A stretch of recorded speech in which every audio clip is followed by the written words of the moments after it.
La historia es la narración de sucesos que han pasado anteriormente hechos por la humanidad y que fácilmente por una sola acción podría cambiar el rumbo donde se dirigía originalmente. Esto nos lleva a la historia alternativa, donde nos plantea una serie de preguntas como, ¿qué habría pasado si X bando o X país hubiera ganado en X guerra? ¿O qué pasaría si X cosa no hubiera existido? Bueno, ya que estamos aquí te traigo, ¿qué pasaría si México fuera intervencionista? Parte 2.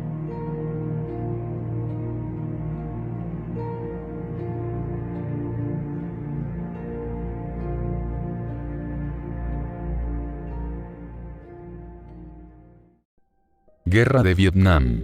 Primeros meses de guerra. En 1964 las tropas norvietnamitas atacaron naves de Estados Unidos, y en respuesta, el presidente estadounidense Lyndon B. Johnson inició un bombardeo continuo sobre Vietnam del Norte y un desembarco masivo de tropas.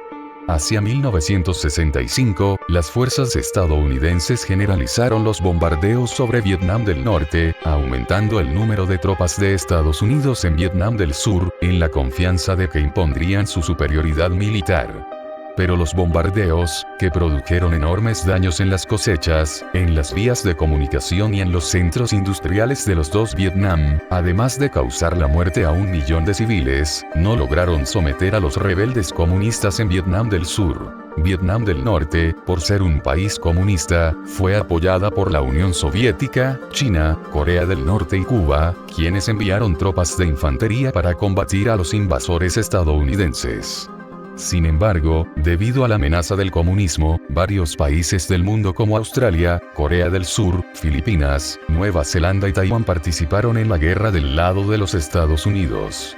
México no se quedó atrás, y envió una flotilla de 20.000 soldados mexicanos para apoyar a los estadounidenses. Ofensiva del Tet. La participación mexicana en la guerra de Vietnam marcó un sentimiento de nacionalismo en el gobierno mexicano. Entre 1966 y 1967, muchos soldados mexicanos realizaron numerosos ataques contra las guerrillas norvietnamitas y contra los infantes cubanos que prestaban ayuda a los norvietnamitas. A comienzos de 1968, se lleva a cabo la ofensiva del Tet, en donde el ejército norvietnamita, con la ayuda de los soviéticos, los chinos y los norcoreanos, ejecuta un ataque sorpresa contra las fuerzas aliadas lideradas por Estados Unidos, Vietnam del Sur, Corea del Sur y México. Los estadounidenses y sus aliados lanzaron contraataques generalizados con artillería, carros de combate y helicópteros, incluida la propia capital de Vietnam del Norte, Hanoi. Sin embargo, la ofensiva del Tet también guardaba una pequeña sorpresa para el mando norvietnamita. Los soldados del sur resistieron el ataque con pocas deserciones y así ganaron varias luchas encarnizadas. El poder aéreo barrió casi por completo a los guerrilleros del Vietcong, unos 40.000 muertos según los estadounidenses, y pocos días después todo el territorio ganado por los guerrilleros era recuperado, habiendo perdido el ejército norvietnamita buena parte de los efectivos que tan penosamente consiguió llevar al sur. La ofensiva del Tet resultó muy dañina para las fuerzas del ejército norvietnamita y el Vietcong, pero lo fue mucho más para la moral de Estados Unidos, así como para la de México. Disturbios en Chicago y matanza de Tlatelolco. Para febrero de 1968, las protestas contra la guerra de Vietnam, tanto en los Estados Unidos como en México, han aumentado debido a la inconformidad de los civiles, quienes exigían la retirada inmediata de las tropas estadounidenses y mexicanas en Vietnam. Durante la Convención Nacional Demócrata de agosto de 1968, se produjeron los célebres a la vez que trágicos disturbios de Chicago. Los manifestantes estadounidenses, quienes se mostraron en contra de la guerra, se enfrentaron a ellos en los aledaños de la convención, desembocando en violentos disturbios y motines por toda la ciudad. Durante los 6 días que duró la convención, se libró una auténtica batalla entre manifestantes y policías por el control de las calles de la ciudad. Los disturbios se saldaron con 390 muertos y más de 2.000 detenidos solo en Chicago. Las protestas en México también fueron brutales. En septiembre de 1968, el ejército mexicano invade las instalaciones del Instituto Politécnico Nacional, IPN, y de la Universidad Nacional Autónoma de México, UNAM. Los manifestantes estudiantiles protestaron en la Plaza de la Constitución para exigir al presidente Gustavo Díaz Ordaz la retirada inmediata de las tropas mexicanas en Vietnam. La tarde del 2 de octubre de 1968, un día después de la salida del ejército de los campus de la UNAM y del IPN, miles de personas se reunieron en la Plaza de las Tres Culturas en Tlatelolco.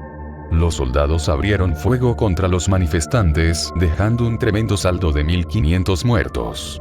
El sábado 12 de octubre de 1968, el presidente mexicano, Díaz Ordaz, inauguró los 19 Juegos Olímpicos, bautizados como la Olimpiada de la Paz. En ese momento un grupo de manifestantes lanzó sobre el palco presidencial un papalote de color negro en forma de paloma, en repudio por la matanza del 2 de octubre. Las tropas mexicanas se retiran de Vietnam. En 1970, Luis Echeverría Álvarez es elegido como presidente de México, y el 6 de diciembre de 1970 ordena, por decreto presidencial, la retirada inmediata de las tropas mexicanas en Vietnam.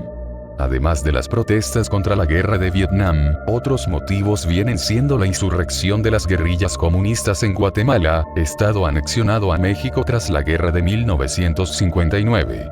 En enero de 1971, los soldados mexicanos que combatieron de Vietnam fueron condecorados por el presidente Echeverría, el cual ofreció la oferta a algunos soldados de recibir entrenamiento especial en un campo militar en Israel. La oferta fue aceptada por varios soldados. Sin embargo, el resto de los soldados salieron a combatir contra las guerrillas comunistas guatemaltecas, que pretenden establecer un gobierno comunista en Guatemala. Últimos meses de guerra. La guerra en Vietnam siguió durante varios años más. Los bombardeos norteamericanos se intensificaron. Los vietnamitas defendían con inquebrantable decisión lo que era suyo.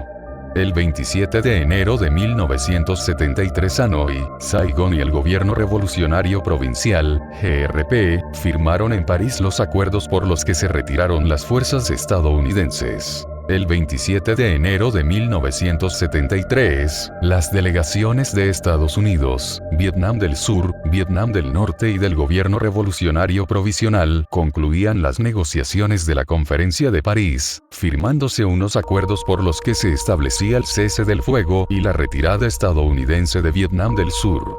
En marzo siguiente, los acuerdos se complementaron con otro que preveía la unificación de los dos territorios. Tras la retirada de las tropas estadounidenses, la guerra continuó por 2 años más hasta que, en abril de 1975, se consumaba la victoria total de Vietnam del Norte y el fracaso definitivo de los Estados Unidos, con la toma de Saigón y la unión entre el norte y el sur, proclamándose la República Socialista de Vietnam en abril de 1976. Guerra de Yom Kippur. Entre 1972 y 1973, 2.000 soldados mexicanos recibieron entrenamiento en un campo militar cercano a la ciudad israelí de Nazaret. Los mexicanos fueron adiestrados por las Fuerzas de Defensa de Israel para realizar maniobras militares en caso de un posible conflicto armado. Sin embargo, el 6 de octubre de 1973, día del Yom Kippur, fiesta judía, los ejércitos de la Federación de Repúblicas Árabes, formada por Egipto, Libia, Sudán, Irak y Siria, lanzaron su ataque contra Israel. La fecha había sido escogida con cuidado desde el punto de vista táctico, ya que la mayoría de la población civil israelí estaba ayunando y se encontraría en las sinagogas, las defensas estarían descuidadas y muchos soldados israelíes estarían de vacaciones, además de que los soldados mexicanos se preparaban para regresar a México cuando ocurrió el suceso. El Alto Estado Mayor israelí concentró sus esfuerzos bélicos primeramente en el norte, esto debido a que los altos del Golán podían permitir a los sirios una fácil conquista. Los primeros ataques aéreos israelíes resultaron desastrosos frente a las defensas antiaéreas sirias. Los israelíes perdieron más de 40 aviones F-4 Phantom II y A-4 Skyhawk, debiendo suspender las salidas. Sin embargo, los israelíes contaron con la ayuda de las fuerzas expedicionarias mexicanas, las cuales lograron contraatacar destruyendo numerosos puestos sirios. El 8 de octubre unidades blindadas israelíes y mexicanas iniciaron una contraofensiva para detener el avance sobre Galilea en el frente norte. Se usó muy poco la aviación, vistas las bajas de los primeros días, y se empleó a fondo la superior movilidad de las unidades blindadas israelíes. El 11 de octubre, unidades acorazadas israelíes se internaron en el corazón de Siria por el norte, superando el monte Hermón sin tomarlo, y por el centro se avanzaba hacia la capital. Por el sur el avance era rápido, hasta que fue obstaculizado por tropas iraquíes que habían penetrado en Siria para apoyar la operación, las cuales, sin embargo, fueron rápidamente eliminadas y tomado el punto estratégico de Tel Shams, a pesar de que también unidades blindadas jordanas se unieron al intento de contraofensiva siria. Ante el descubrimiento de la participación mexicana en la contraofensiva israelí, Damasco solicitó a La Habana cooperación militar ante el avance israelí en el conflicto militar iniciado en el Medio Oriente en 1967. Imposibilitada de enviar pilotos sin descuidar su defensa, Cuba propuso el envío de una brigada de tanquistas de 800 hombres, que viajó por vía aérea con absoluta discreción entre octubre y noviembre de 1973. Tras adaptarse a las condiciones del desierto y reparar los tanques T-54 y T-55 de fabricación soviética que tenía el ejército sirio, los cubanos pasaron al frente de batalla en marzo de 1974. Sin embargo, no solamente llegaron fuerzas expedicionarias cubanas para apoyar a los árabes. También llegaron refuerzos de India, Argelia y Arabia Saudí, todos ellos para atacar a los israelíes y sus aliados mexicanos. A mediados de abril se libró una intensa batalla en la ciudad de Nazaret, donde se cobró la vida de más de 300 israelíes y casi 500 sirios. A pesar de las tremendas bajas de guerra entre los israelíes y los árabes, las tropas expedicionarias mexicanas y cubanas nunca sufrieron ninguna pérdida que lamentar. En junio de 1974 se alcanzan acuerdos de cese al fuego entre Israel y los países árabes. Los mexicanos iniciaron su retorno a la Ciudad de México en agosto de 1974, donde fueron condecorados por el presidente Echeverría. Los cubanos regresan a sus posiciones de vigilancia, hasta febrero de 1975, cuando retornaron a La Habana. Intervención militar en El Salvador. Es el año de 1982. El mundo está sorprendido por una serie de guerras. Israel invade el Líbano. Irak está enfrentando a Irán. Los soviéticos luchan contra los rebeldes afganos. Y los argentinos y británicos se abren fuego en el Atlántico Sur. El presidente mexicano José López Portillo aprovecha esta oportunidad para iniciar una intervención militar en El Salvador, país que está enfrascado en una guerra civil. Sin embargo, es hasta marzo de 1983 cuando el nuevo presidente, Miguel de la Madrid Hurtado, envía un batallón de 15,000 soldados mexicanos a intervenir en El Salvador para restablecer el orden en ese país. La Guerra Civil del Salvador ha sido considerada como uno de los conflictos derivados de la confrontación ideológica, política y militar entre la Unión Soviética y los Estados Unidos, con sus respectivos aliados, conocida como Guerra Fría. Los dos bandos en pugna en el conflicto salvadoreño estaban influenciados por la contienda global. El gobierno de El Salvador había mantenido una firme alianza con los Estados Unidos desde mediados del siglo XX. Por otra parte, algunos movimientos de izquierda que conformaron el Frente Farabundo Martí para la Liberación Nacional, FMLN, en especial, el Partido Comunista Salvadoreño, mantenían relaciones de cooperación con la URSS, los países del bloque socialista de Europa del Este, Cuba y Nicaragua. Cabe mencionar que el presidente Miguel de la Madrid declaró que la razón por la que mandó soldados a El Salvador fue para dar apoyo al FMLN. Pero México no era el único país del bloque capitalista en apoyar a un movimiento guerrillero antiestadounidense. Los gobiernos de Venezuela y Francia también reconoció al FMLN como una fuerza beligerante legítima. Entre 1983 y 1985, las tropas expedicionarias mexicanas lograron ganar importantes victorias, ayudando a las tropas del FMLN, hasta que en 1986 lograron derrotar al gobierno salvadoreño.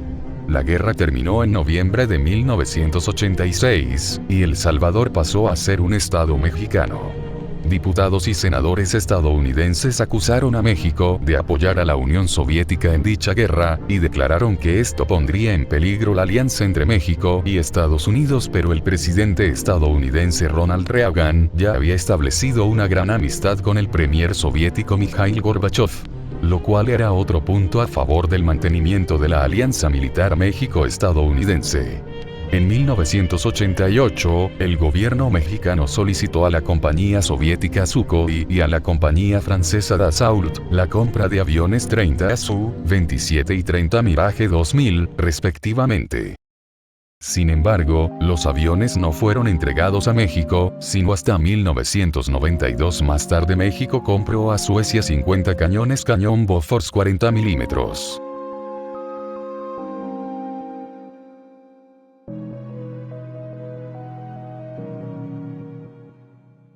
Intervención militar en Angola. Simultáneamente a lo que sucedía en El Salvador, otra fuerza expedicionaria mexicana, formada principalmente por miembros de la Fuerza Aérea Mexicana, FAM, y de la Armada de México, sale rumbo a la nación africana de Angola, la cual también sufría de una guerra civil. Los combates se habían librado desde 1975 entre el Movimiento Popular de Liberación de Angola, MPLA, y la Unión Nacional para la Independencia Total de Angola, UNITA, los cuales luchaban para obtener el control sobre el gobierno de Angola. La razón por la que México intervino militarmente en Angola, además de promover un proceso de paz en aquella nación, es sin duda la participación de Cuba, la cual ha enviado contingentes de soldados desde noviembre de 1975. A comienzos de 1983, los marinos mexicanos, con la ayuda de fuerzas expedicionarias de Zaire, actualmente conocido como República Democrática del Congo, y de Sudáfrica, gobernada en ese entonces por el gobierno racista del apartheid, han lanzado una serie de ofensivas en contra de instalaciones del MPLA. En 1984 fuerzas angoleñas y cubanas atacaron al FLA, 1.500 sus guerrilleros y 20.000 civiles colaboradores se rindieron. Al año siguiente se lanza una gran ofensiva contra la UNITA, con 18 brigadas del ejército angoleño y cientos de T-34 dirigidas por el general cubano Ochoa, capturando Cazombo y forzando a la UNITA a retroceder, tras perder 7.000 de sus combatientes. Entre 1985 y 1986, se dieron importantes combates aéreos en los cielos de Angola y Namibia. Los MiG-23 cubanos atacaron Namibia desde una base construida ex profeso para ellos. Los sudafricanos contraatacaron con una flota de 10 Mirage F-1, los cuales no eran suficientes para oponerse a los cazas cubanos.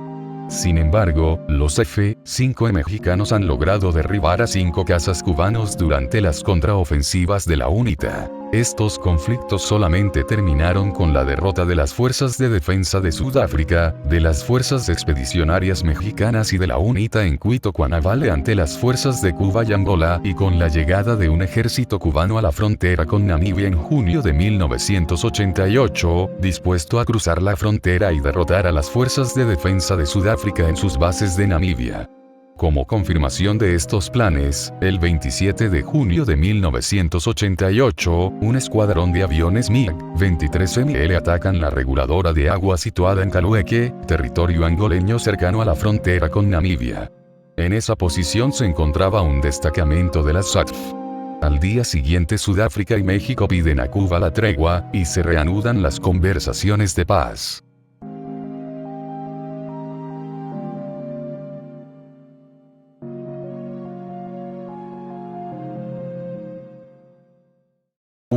Por fin terminé este video. Ahora sí me disculpan, me iré a jalar. Bueno, concluyendo con el video, por fin terminamos el puta madre.